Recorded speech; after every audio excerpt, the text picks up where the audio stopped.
God, the air that day. It was just awful, biting at my cheeks. But honestly, it was nothing compared to the cold that had settled deep inside me. Last week, I'd been at Dad's funeral. My father, John, he was he was everything. The last real anchor I had. You know, my mom, Sarah, she disappeared from my life when I was just 8. And that left this huge, echoing void. Dad filled it, or at least he tried, with his steady, unwavering love. But now that void was just absolute. And this heavy black dress I was wearing, it felt like a second skin, just weighted down with a grief that I honestly don't have words for. It felt like my own funeral, not just his. And then there was Marissa, my stepmother. She stood right next to me at the gravesite, looking like she'd stepped straight out of a magazine. Perfectly tailored black, not a single hair out of place. And get this, not one tear, not even a tiny tremor in her perfectly manicured hands.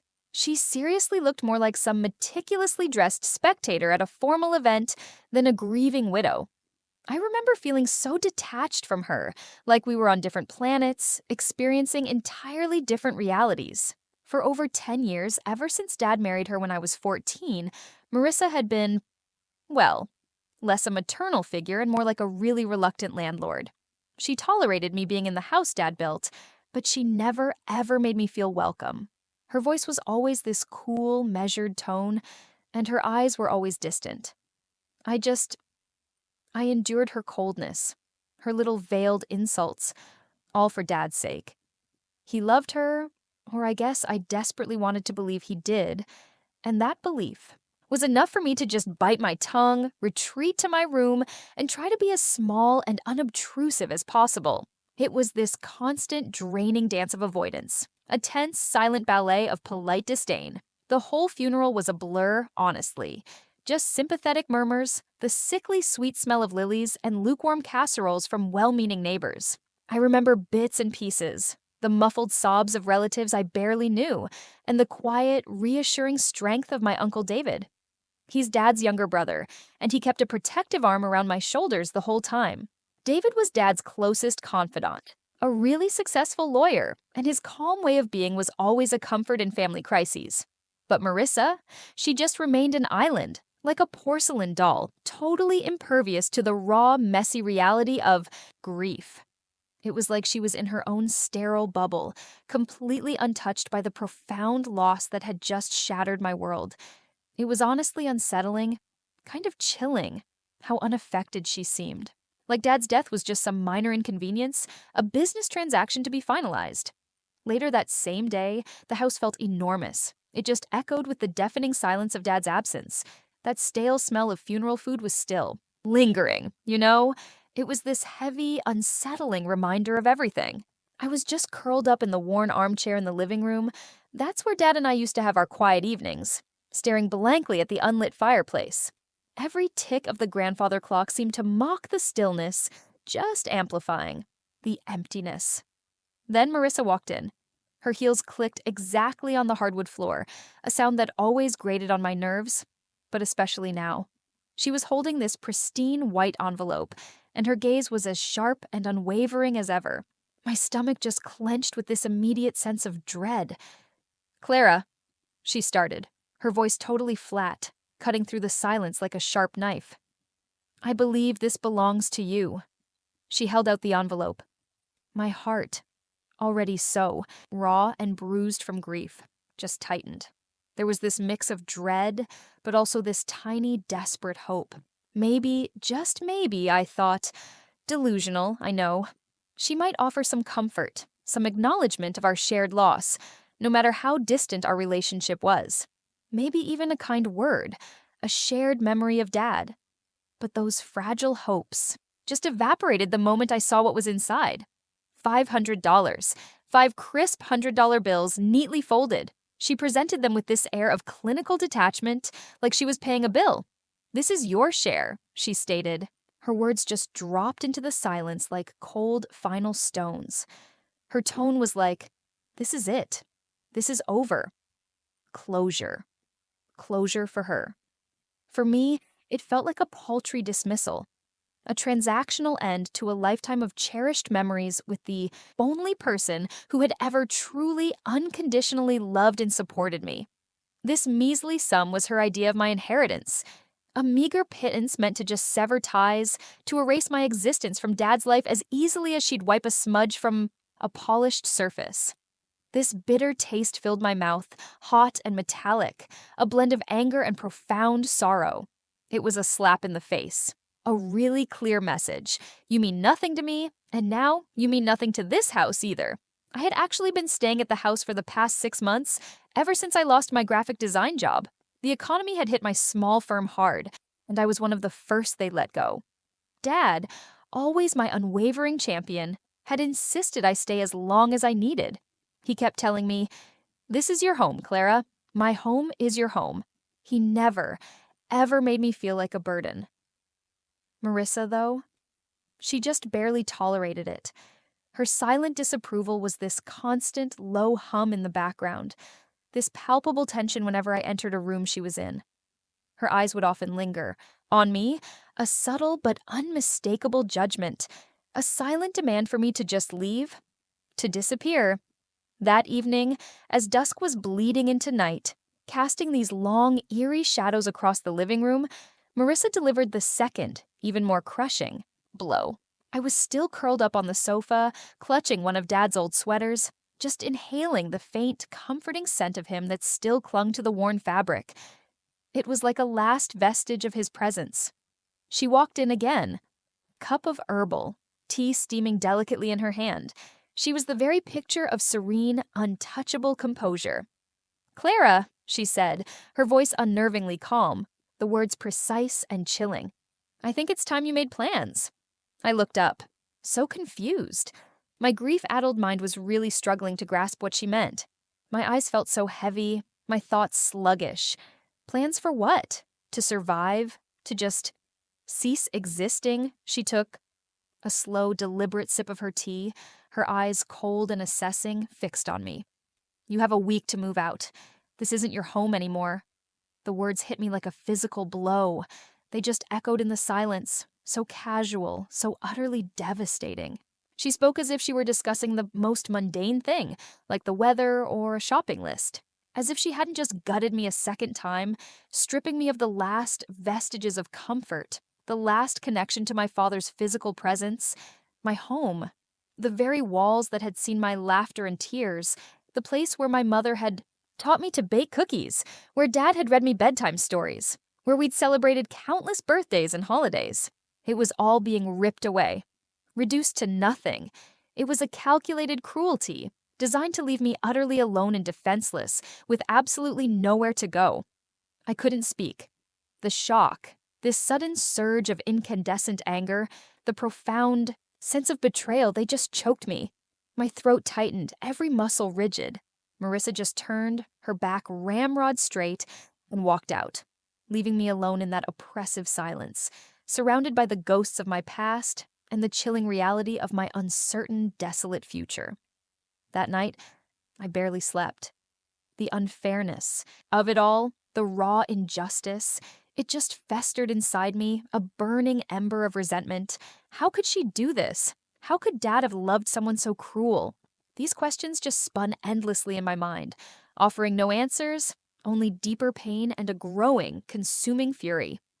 The next morning, this dull ache throbbed behind my eyes, a constant reminder of the emotional beating I'd taken. Sleep hadn't offered any respite, just fragmented nightmares of being cast adrift in a vast, empty ocean. The immediate task of packing felt insurmountable, like this colossal monument to my dispossession. I just couldn't bring myself to touch the boxes, to start sorting through a life that felt like it was being systematically erased. I needed something tangible, something that truly belonged to me, something that hadn't been filtered through Marissa's cold, mercenary hands, something that was purely Dad, purely Mom, purely us. A piece of my real home, not this temporary hostile dwelling. My mind kept drifting to the basement. Down there in this dusty, forgotten corner was an old wooden chest filled with photo albums. My mother's albums, Dad's albums, a sprawling chronicle of our family life before Marissa's icy presence. had changed its warmth. Maybe, I thought, I could salvage just a piece of my past. A memory untainted by the present bitterness, a small ember of warmth to hold on to.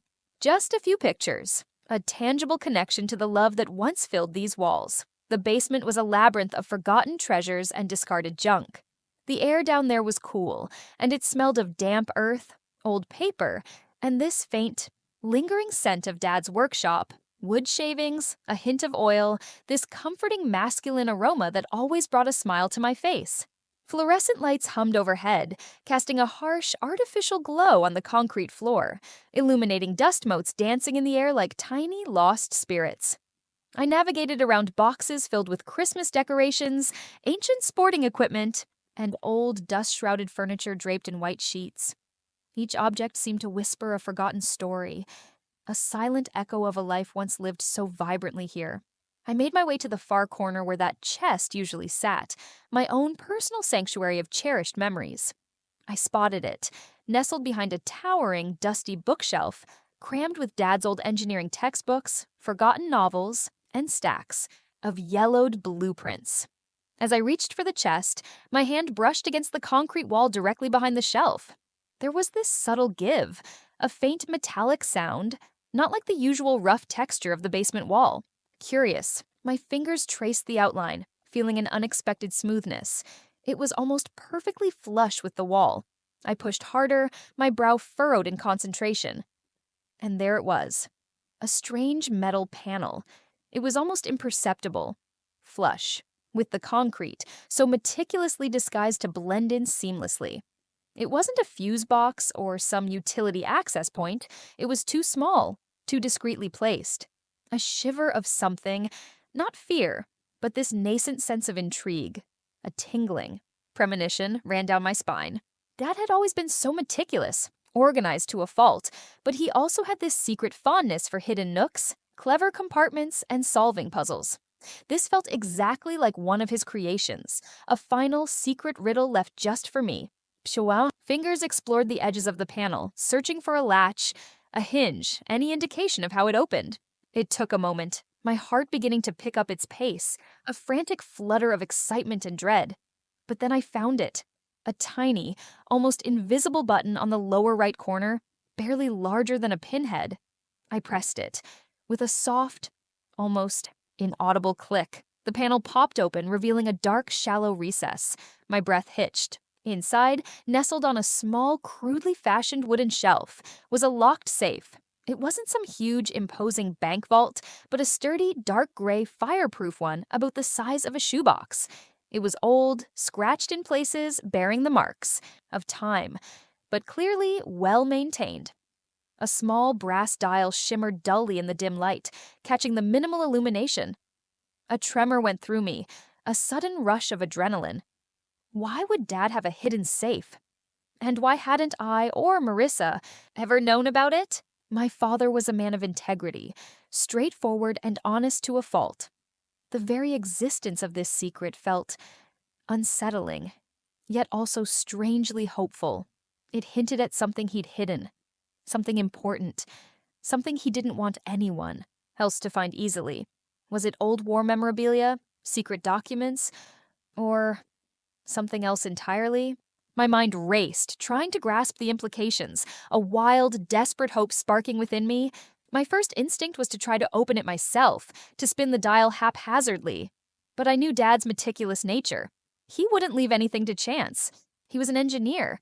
Everything had a purpose, a logic. My thoughts immediately went to Uncle David. He was more than just Dad's brother.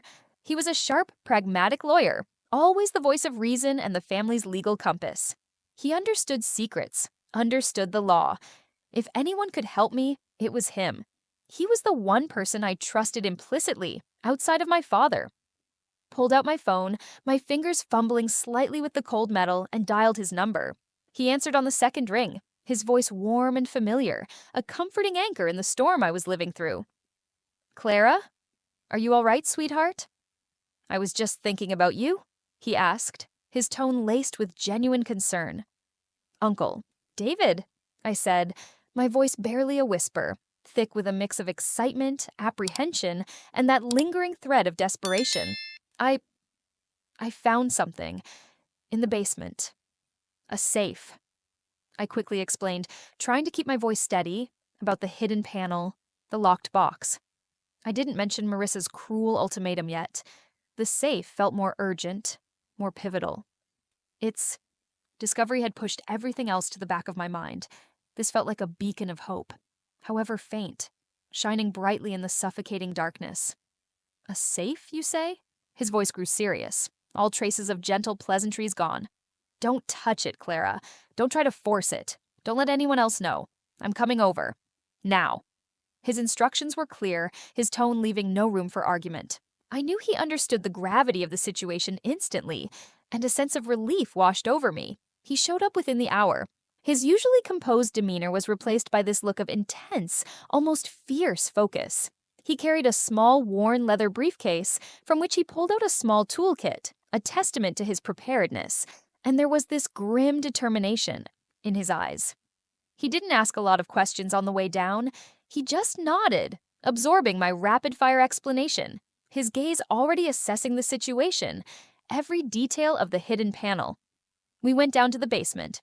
Marissa was nowhere in sight. She had likely gone out for her usual afternoon tea with her bridge club, blissfully oblivious to the quiet revolution unfolding beneath her feet. Uncle David examined the hidden panel, his brow furrowed in thought, his gaze sweeping over every inch of the wall. He ran his fingers over the safe's dial, his expression unreadable, a flicker of something akin to recognition passing through his eyes, as if he knew Dad's meticulous habits well, knew what he was up to. "This is an old model," he murmured, almost to himself. "A good one, too. John always did things properly. He never cut corners." He pulled out a small, worn stethoscope, the kind a doctor uses, and began to listen to the faint clicks as he slowly, methodically turned the dial, his ear pressed against the cold metal. The tension in that small, dusty space was palpable, thick and heavy. Every minute click of the dial, every subtle shift of the tumblers, sounded amplified in the silence, each one a tiny victory. I held my breath, watching his every move, my entire being focused on the faint sounds, my hopes soaring with every click. It felt like an eternity. Minutes stretched into what seemed like an hour, though it was probably only 20 or 30 minutes. My hands were clammy, my heart hammering against my ribs, a frantic rhythm against the stillness.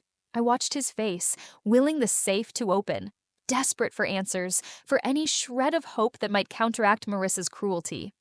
Finally, after what felt like a lifetime, there was a soft, resonant thud. The safe door, with a gentle creak, swung open. Inside, resting on a velvet lining, were several documents. A thick, cream-colored legal envelope, a stack of crisp, official-looking papers, and a single folded letter addressed simply to Clara. My name. My father's final message to me.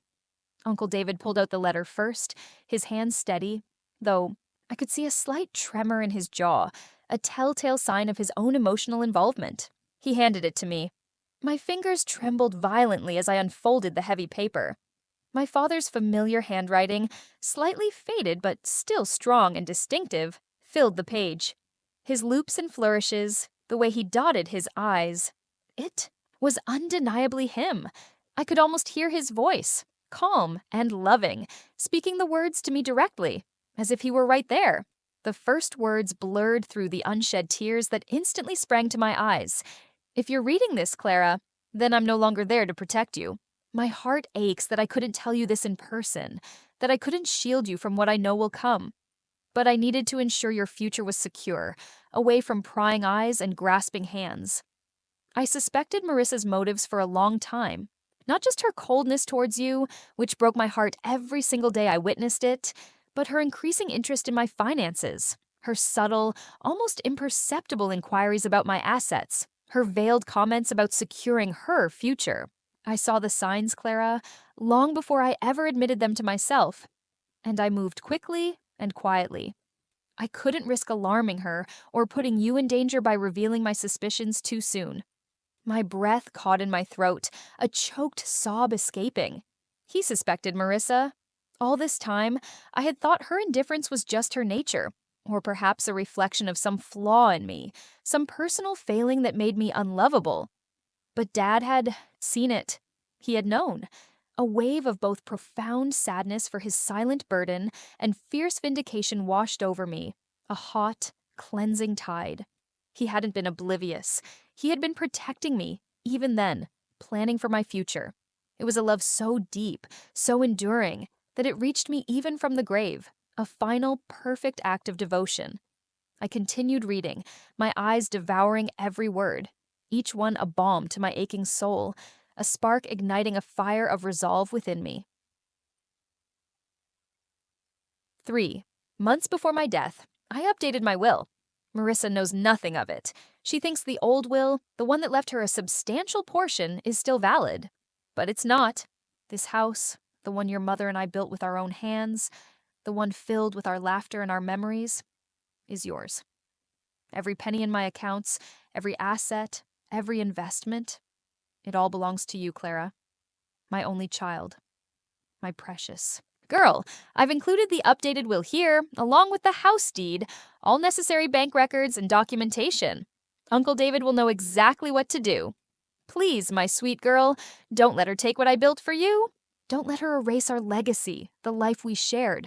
Live freely, Clara. Live happily. My love is always with you. Always. The letter ended there. The words, filled with his unwavering love, his quiet strength and his foresight, shattered the last vestiges of my grief and transformed them into a burning, unshakable resolve. Tears streamed down my face now, but they were not tears of sorrow. They were tears of fierce gratitude, of a love that transcended death, and of a burgeoning, powerful sense of justice that swelled within me. Dad had seen me. He had protected me even from beyond the grave. He had ensured my survival, my future, my home. My tears blurred the words, but the message was crystal clear. I was not alone, and I was going to fight. Uncle David, who had been reading over my shoulder, placed a comforting hand on my arm, his grip firm and reassuring, his face etched with a mixture of sadness for his brother's quiet struggle and grim determination, softened into a look of profound respect and admiration. "He was a smart man, your father," he said, his voice husky with emotion. "He left nothing to chance. He truly loved you, Clara, more than anything." He then sifted through the other documents. The new will, meticulously signed and witnessed by his own firm, dated exactly 3 months prior to Dad's passing. The house deed, unequivocally listing me as the sole heir, detailed bank records, and investment portfolios, all transferred into my name through a carefully constructed trust. It was all there, indisputable, legally binding, leaving no room for doubt or challenge. It was a masterpiece of legal protection, a final, perfect gift from a loving father. Marissa submitted the old will to probate yesterday. Uncle David said, his voice now firm, shifting into his professional lawyer's cadence. She assumed it was a formality. She thought she had everything sewn up. But this changes everything. Everything she thought she had, everything she planned for, is about to unravel. His lawyer's instincts kicked in immediately. "We need to file to revoke her submission, and quickly. This new will takes absolute precedence. It's ironclad. John clearly prepared for this eventuality. He knew exactly what he was doing." There was a quiet satisfaction in his voice, a shared sense of vindication that mirrored my own. That afternoon, Uncle David, moving with a quiet urgency and efficiency, filed the necessary paperwork with the court. The process, usually slow and bureaucratic, was swift, propelled by the undeniable, meticulously documented evidence within the safe. The old will, the one Marissa had gleefully presented, was rendered null and void, swept aside by the undeniable validity of my father's final, carefully considered wishes. It was a testament to his foresight, his quiet rebellion against Marissa's avarice. I felt a sense of awe for my father's quiet strength, even as I processed the enormity of what was happening. It was truly incredible. Within a week, the court confirmed it.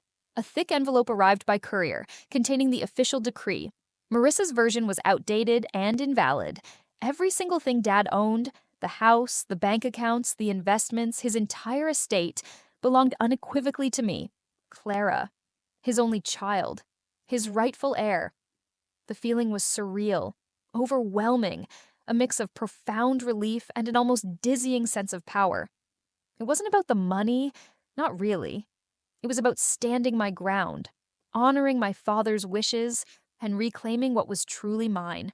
It was about proving her wrong, about finally taking back control. The final confrontation wasn't some screaming match or a dramatic outburst. It was quiet, surgical, and utterly devastating. I chose a Monday afternoon, a week after the court order arrived. The timing felt deliberate, almost symbolic. Marissa was in the living room, flipping through a glossy magazine, her slender fingers tracing the edges of an advertisement for luxury cruises, her typical picture of effortless, uncaring superiority. Sunlight streamed through the large bay window, illuminating dust motes and, ironically, the coldness in her eyes. She looked up, annoyed by my presence, as if I were a housefly buzzing in her meticulously arranged world. I walked in, holding the official court documents, that heavy seal of the courthouse prominent on the cover. My heart hammered in my chest, a powerful drumbeat of anticipation and a profound sense of vindication that coursed through my veins. I had rehearsed this moment 100 times in my head, imagined her reaction, her rage, her desperate arguments. But now, facing her, the words felt natural, effortless, infused with a calm authority I hadn't known I possessed. "Marissa," I said, my voice steady, completely devoid of the tremor I'd felt a week ago, devoid of the fear she usually instilled. She looked up, her perfectly arched eyebrows raised in a familiar gesture of mild annoyance, her expression conveying a silent, impatient query. "Yes, Clara. Have you finally packed your things yet?" I was hoping to start fresh here without clutter. She said clutter, with this pointed glance at me, as if I were nothing more than an inconvenient mess to be disposed of, her eyes gleaming with satisfaction, already picturing her new, unencumbered life. I walked directly towards her, the papers held in front of me like a shield, or perhaps a weapon. I placed them on the highly polished coffee table directly in front of her, the court's official seal facing her, undeniable and bold. "I have something for you," I said, my smile, slow and deliberate, a knowing curve that held no warmth. "It's a court order." Her eyes, initially dismissive, flickered from my face to the document. Her hand, which had been idly reaching for her tea, froze midair. Slowly, cautiously, as if handling something distasteful, she picked up the papers. I watched her face as she read, every subtle shift, every minute contraction of her features telling a story. Her composure began to crack visibly. First, confusion etched itself onto her smooth brow. Then, a flicker of disbelief.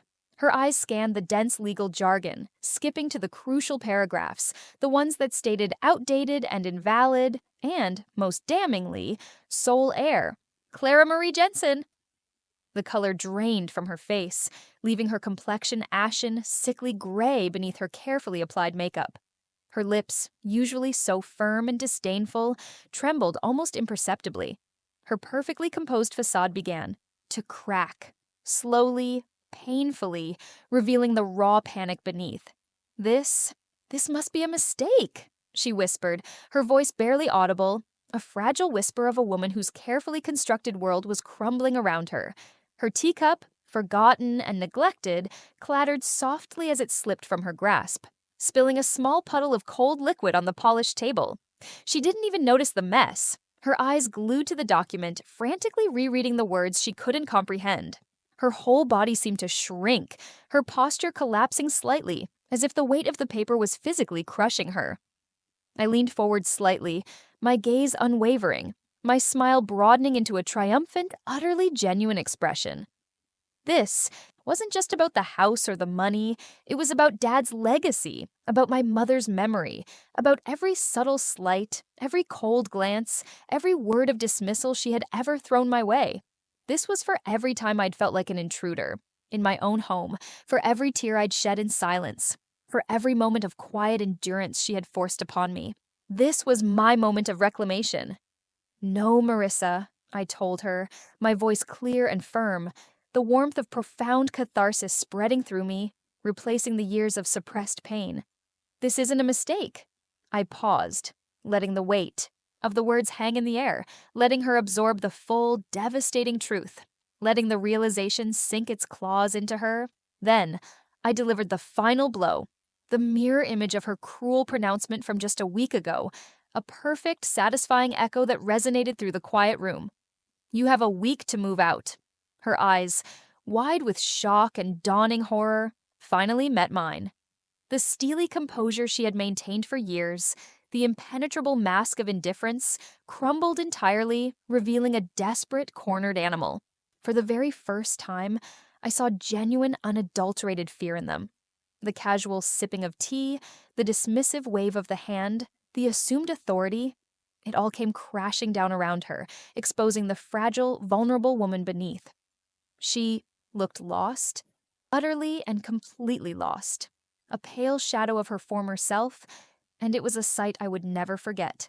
I stood tall, the woman my father had raised, strong and resilient, now armed with the truth and the full, undeniable weight of the law. I felt a surge of power, not malicious, but righteous, a quiet triumph that settled deep in my soul, finally at peace. "This is justice," I stated, the words resonating with a profound, satisfying finality. Each syllable was a hammer blow, sealing her fate, closing this bitter chapter of my life forever. The house, once a silent battleground, now felt like a stage where the final act of a long-running drama had just concluded. And I, Clara, was finally the one in control, stepping into the legacy my father had so lovingly, so secretly secured for me. The chill in the air was gone, replaced by the warmth of a new beginning, a future I would build, not on fear or tolerance, but on the unshakable foundation of my father's unwavering love and my own hard-won victory. A new chapter was beginning, and this time I would write it exactly as I pleased, on my own terms, in my own home, free from shadows and doubt.